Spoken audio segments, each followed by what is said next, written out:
I love this place. Thank you all for coming out in the rain, the pouring rain. We're going to make this worth it for you. President Faust, Board of Overseers, faculty, friends, alumni, proud parents, members of the ad board, and graduates of the greatest university in the world.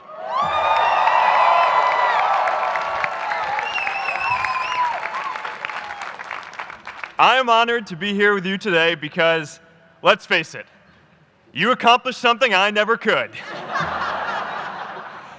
If I get through this speech today, it'll be the first time I actually finish something here at Harvard. Class of 2017, congratulations.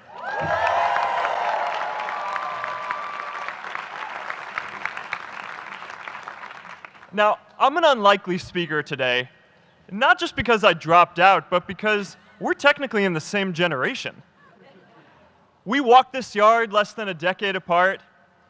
We studied the same ideas and slept through the same Act 10 lectures. We may have taken different roads to get here, especially if you came all the way from the Quad. But today, I want to share what I've learned about our generation and the world we're all building together. But first, these last couple of days have brought back a lot of good memories. How many of you remember exactly where you were and what you were doing when you got that email telling you got into Harvard?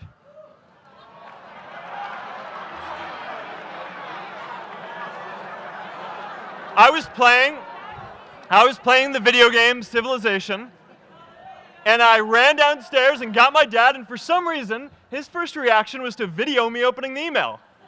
That could have been a really, really sad video. But I swear, getting into Harvard is the thing my parents are most proud of me for. My mom is nodding. You all know what I'm talking about. Look, guys, it's tough to beat this. You'll see when you get out there.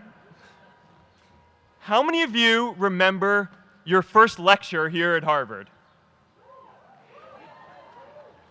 Mine was Computer Science 121 with the incredible Harry Lewis. Harry. I was running late for class, so I threw on a t-shirt, and I didn't realize until afterwards that I put it on inside out and backwards, and my tag was sticking out the front. I couldn't figure out why no one in class would talk to me. Except for this one guy, KX Jin. He just went with it. We started doing our problem sets together, and now he runs a big part of Facebook. And that, class of 2017, is why you should be nice to people.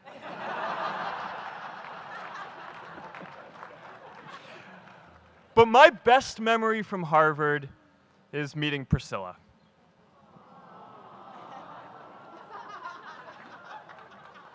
I had just launched this prank website, Face Mash, and the ad board wanted to see me. Everyone thought I was going to get kicked out. My parents drove up here to help me pack my stuff. My friends threw me a going-away party. Who does that? As luck would have it, Priscilla was at that party with her friends, and we met in line for the bathroom in the Foho Bell Tower, and in what must be one of the all-time most romantic lines, I turned to her and said, "I'm getting kicked out in 3 days, so we need to go on a date quickly." Actually, any of you graduating today can use that line. "I'm getting kicked out today. We need to go on a date fast." I didn't end up getting kicked out. I did that to myself. Priscilla and I started dating, and, you know, that movie made it seem like Face Mash was so important to starting Facebook. It wasn't. But without Face Mash, I never would have met Priscilla. And Priscilla's the most important person in my life. So you could still say it was the most important thing I built in my time here.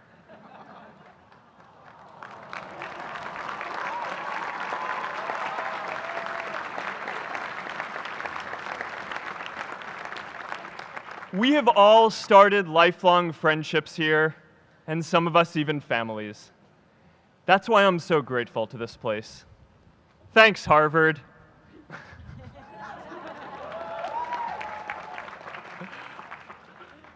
Today, I want to talk about purpose. But I'm not here to give you the standard commencement about finding your purpose. We're millennials. We try to do that instinctively. Instead, I'm here to tell you that finding your purpose isn't enough.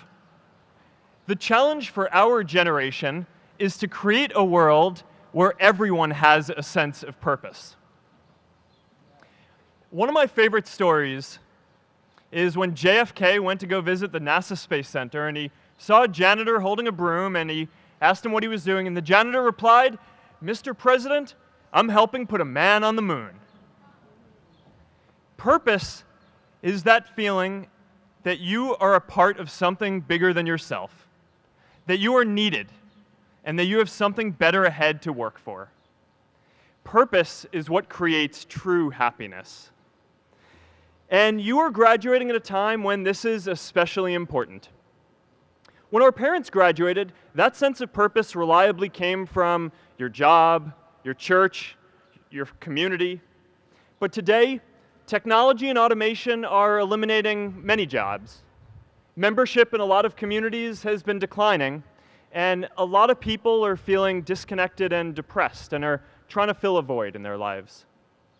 As I've traveled around, I've sat with children in juvenile detention and opioid addicts who've told me that maybe their lives would have turned out differently if they just had something to do, an after-school program or somewhere to go. I've met factory workers who know their old jobs aren't coming back and are just trying to find their path ahead. For our society to keep moving forward, we have a generational challenge to not only create new jobs, but create a renewed sense of purpose. I remember that night I launched Facebook from that little dorm in Kirkland House.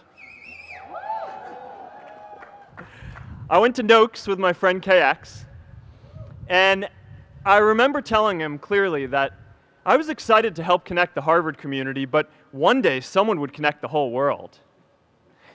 The thing is, it never even occurred to me that that someone might be us. We were just college kids. We didn't know anything about that. There were all these great big technology companies with all these resources, and I just assumed one of them would do it. But this idea was so clear to us that all people want to connect. So we just kept working on it, day after day after day. And I know that a lot of you are going to have your own stories just like this. A change in the world that seems so clear that you are sure someone else is going to do it. But they're not. You will. But it's not enough to have that purpose yourself. You also have to create a sense of purpose for others. And I found that out the hard way. You see, my hope was never to build a company. I wanted to have an impact. And as all these people started joining us, I just assumed that that's what they wanted to do too. So I never took the time to explain what it was that I hoped we'd build. A couple years in, some big companies wanted to buy us. I didn't want to sell. I wanted to see if we could connect more people. And we were building the first version of Newsfeed at the time, and I thought, if we could just launch this, it could change how we all learn about the world. Nearly everyone else wanted to sell. Without a sense of higher purpose, this was their startup dream come true, and it tore our company apart. After one particularly tense argument, one of my close advisors told me if I didn't agree to sell the company right now, I would regret that decision for the rest of my life. Relationships were so frayed that within a year or so, every single person on our management team was gone. That was my hardest time leading Facebook. I believed in what we were doing, but I felt alone.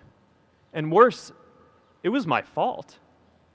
I wondered if I was just wrong, an imposter, a 22-year-old kid who had no idea how things actually worked. Now, years later, I understand that is how things work when there's no sense of higher purpose. So it's up to all of us to create it so we can all keep moving forward together. And today, I want to talk about 3 ways that we can create a world where everyone has a sense of purpose. By taking on big, meaningful projects together. By redefining equality so everyone has the freedom to pursue their purpose. And by building community all across the world. So first, let's take on big, meaningful projects. Our generation is going to have to deal with tens of millions of jobs replaced by automation like self-driving cars and trucks. But we have the potential to do so much more than that. Every generation has its defining works. More than 300,000 people worked to put that man on the moon, including that janitor. Millions of volunteers immunized children around the world against polio, and millions of more people built the Hoover Dam and other great projects. And now it's our generation's turn to do great things. Now I know, maybe you're thinking, I don't know how to build a dam. I don't know how to get 1 million people involved in anything. Well, let me tell you a secret. No one does when they begin. Ideas don't come out fully formed. They only become clear as you work on them. You just have to get started. If I had to know everything about connecting people before I got started, I never would have built Facebook.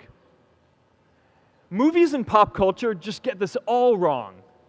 The idea of a single eureka moment is a dangerous lie.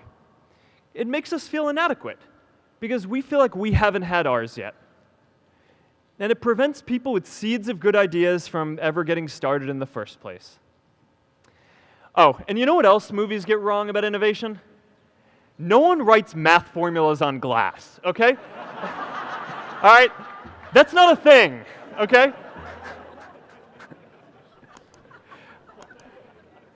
It's really good to be idealistic, but be prepared to be misunderstood. Anyone working on a big vision is going to get called crazy, even if you end up right. Anyone taking on a complex problem is going to get blamed for not fully understanding it, even though it's impossible to know everything up front.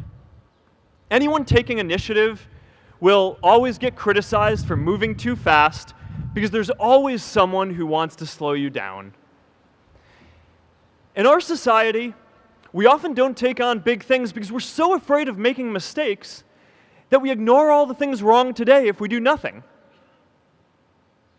The reality is, anything we do today is going to have some issues in the future. But that can't stop us from getting started. So what are we waiting for? It is time for our generation-defining great works. How about stopping climate change before we destroy the planet and getting millions of people involved manufacturing and installing solar panels?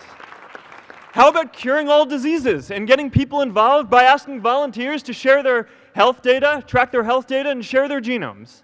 You know, today, our society spends more than 50 times as much treating people who are sick as we invest in finding cures so people don't get sick in the first place.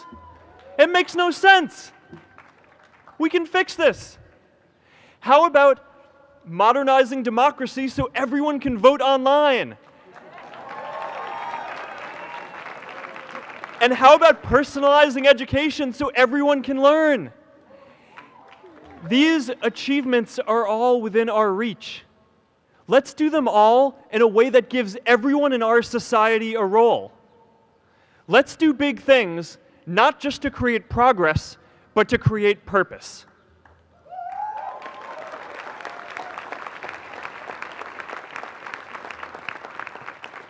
So taking on big, meaningful projects together is the first thing we can do to create a world where everyone has a sense of purpose. The second is redefining our idea of equality so everyone has the freedom to pursue their purpose. Now, many of our parents had stable jobs throughout their careers, but in our generation, we're all a little entrepreneurial, whether we're starting our own projects or finding our role in another one. And, you know, that's great, because our culture of entrepreneurship is how we create so much progress. An entrepreneurial culture thrives when it is easy to try lots of new ideas. Facebook wasn't the first thing I built. I also built chat systems and games, study tools and music players, and I'm not alone. J.K. Rowling got rejected 12 times before she finally wrote and published Harry Potter. Even Beyoncé had to make hundreds of songs to get Halo. The greatest successes come from having the freedom to fail. Now, today, we have a level of wealth inequality that hurts everyone. When you don't have the freedom to take your idea and turn it into a historic enterprise, we all lose. And right now, today, our society is way over-indexed on rewarding people when they're successful, and we don't do nearly enough to make sure that everyone can take lots of different shots. Now, let's face it, there is something wrong with our system when I can leave here and make billions of dollars in 10 years, while millions of students can't even afford to pay off their loans, let alone start a business.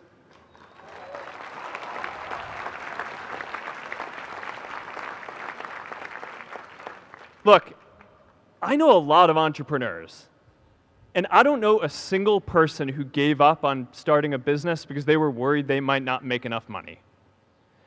But I know too many people who haven't had the chance to pursue their dreams because they didn't have a cushion to fall back on if they failed.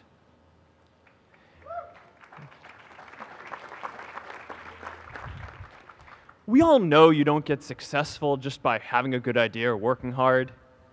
You get successful by being lucky too.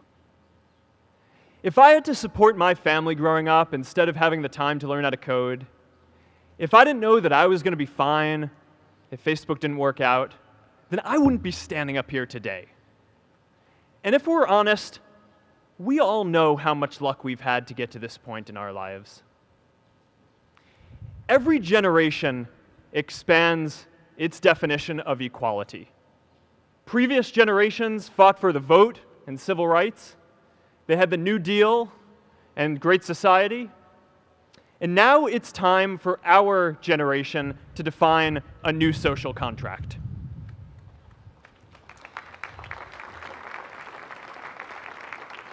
We should have a society that measures progress not just by economic metrics like GDP, but by how many of us have a role we find meaningful. We should explore ideas like universal basic income to make sure that everyone has a cushion to try new ideas. We're all going to change jobs and roles many times, so we need affordable childcare to get to work and healthcare that's not tied to just one employer. And we're all going to make mistakes. So we need a society that's less focused on locking us up and stigmatizing us when we do. And as our technology keeps on evolving, we need a society that is more focused on providing continuous education through our lives.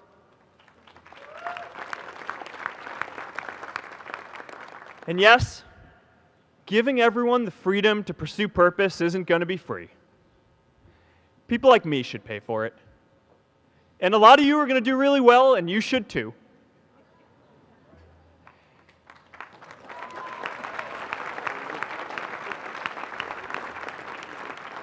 That is why Priscilla and I started the ZUCKERBERG initiative and committed our wealth to promoting equal opportunity.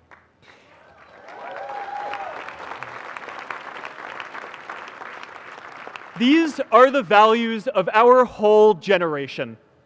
It was never a question of if we were going to do this. The only question was when. Millennials are already one of the most charitable generations in history. In just 1 year, more than 3 in 4 US millennials donated to charity, and more than 7 in 10 raised money for another one. But it's not just about giving money. You can also give time. And I promise you, if you just take an hour or two a week, that's all it takes to give someone a hand and help them reach their potential. Now, maybe you're thinking, that's a lot of time. I'm not sure if I have that much time. I used to think that. You know, when Priscilla graduated from Harvard, she became a teacher. And before she'd do education work with me, she told me that I needed to get my own experience teaching a class. At first I complained. I said, I'm kind of busy. I'm running this company. But she insisted. So I taught an after-school program at the local Boys and Girls Club on entrepreneurship.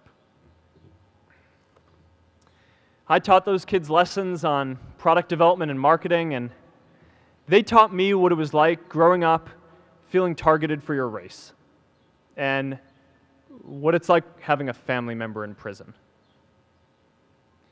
I shared stories of my time in school, and they shared their hope that one day they would get to go to college too.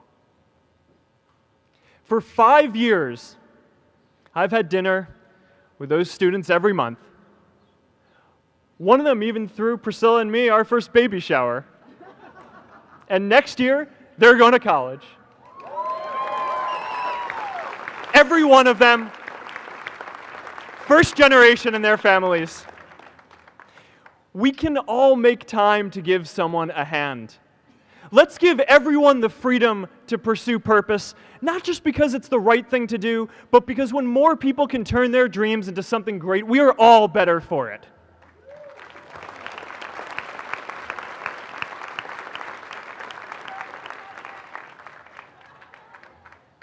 Purpose doesn't only come from work. The third way we can create a sense of purpose for everyone is by building community. And in our generation, when we say purpose for everyone, we mean everyone in the world. Now, quick show of hands. How many of you here are from another country? All right, now keep your hands up. How many of you are friends with one of these folks? Now we're talking. See, we have grown up connected. In a recent survey of millennials around the world, asking what most defines our identity, the most popular answer wasn't nationality, ethnicity, or religion. It was citizen of the world. That's a big deal. Every generation expands the circle of people we consider one of us. And in our generation, that now includes the whole world. We understand that the great arc of human history bends towards people coming together in ever greater numbers, from tribes to cities to nations, to achieve things that we could not on our own. We get that our greatest opportunities are now global. We can be the generation that ends poverty, that ends disease.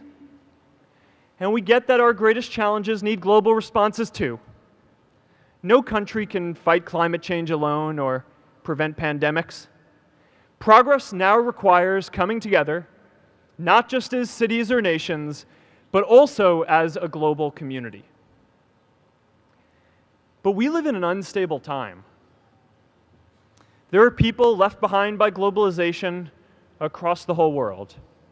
And it's tough to care about people in other places when we don't first feel good about our lives here at home. There's pressure to turn inwards. This is the struggle of our time. The forces of freedom, openness, and global community against the forces of authoritarianism, isolationism, and nationalism. Forces for the flow of knowledge, trade, and immigration against those who would slow them down. This is not a battle of nations. It is a battle of ideas.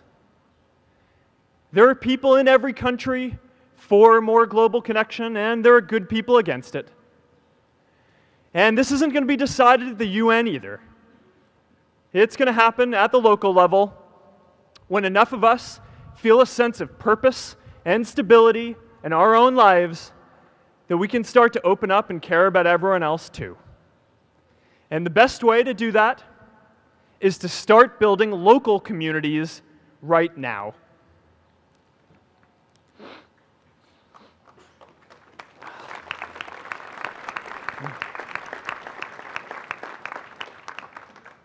We all get a lot of meaning from our communities.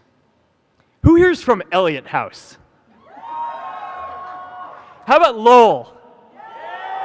I know you guys found community because you literally live right on top of each other. And Mather? I'll just leave that there. Whether our communities are houses or sports teams, churches or a cappella groups, they give us that sense that we are a part of something bigger, that we are not alone. They give us the strength to expand our horizons. And that's why it's so striking that over the past few decades, membership in all kinds of communities has declined by as much as 1/4. That's a lot of people who now need to find a sense of purpose somewhere else. But I know that we can rebuild these communities and start new ones because many of you already are. I met Agnes Agoye, who's graduating today. Agnes, where are you?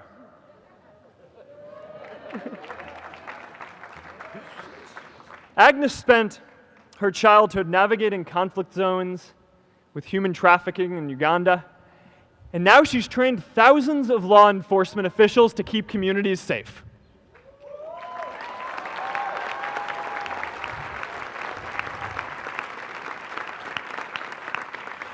I met Kayla Oakley and Neha Jain. We're graduating today too. Stand up, guys. Kayla and Neha started a nonprofit that connects people suffering from chronic illnesses with people in their communities who are willing to help out.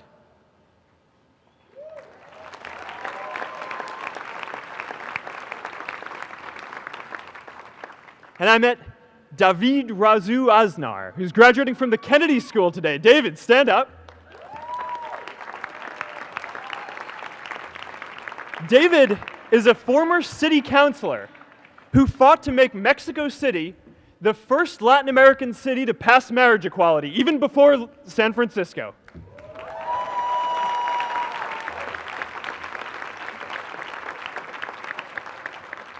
And this is my story too. A student in a dorm, connecting one community at a time, and keeping at it until one day we can connect the whole world. Change starts local. Even global change starts small with people like us. In our generation, the struggle of whether we connect more, whether we achieve our greatest opportunities, comes down to this: your ability to build communities and create a world where every single person has a sense of purpose.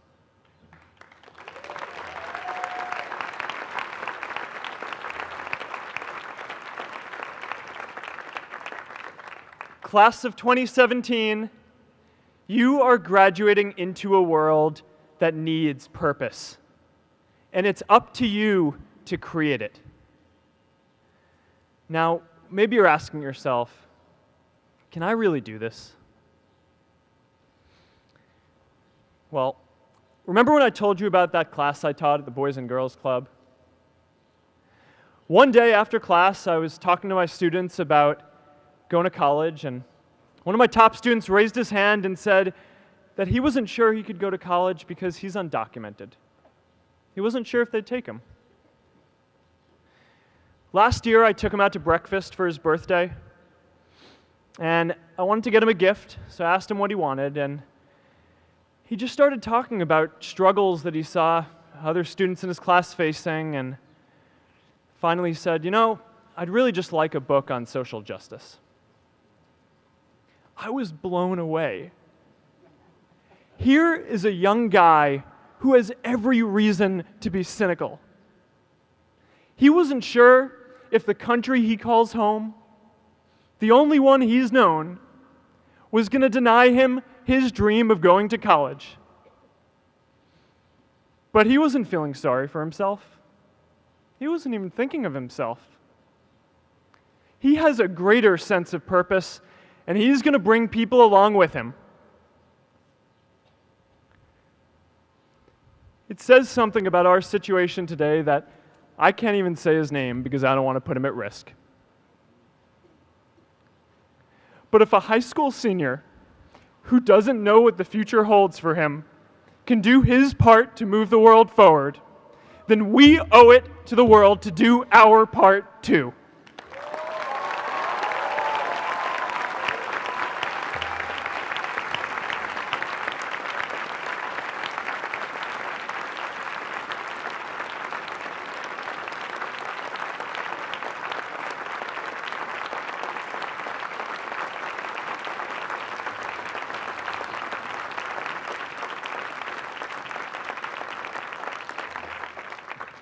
So before you walk out those gates one last time, and as we sit here in front of Memorial Church, I'm reminded of a prayer, Misha Berach, that I say whenever I face a big challenge, that I sing to my daughter, thinking of her future when I tuck her in at night.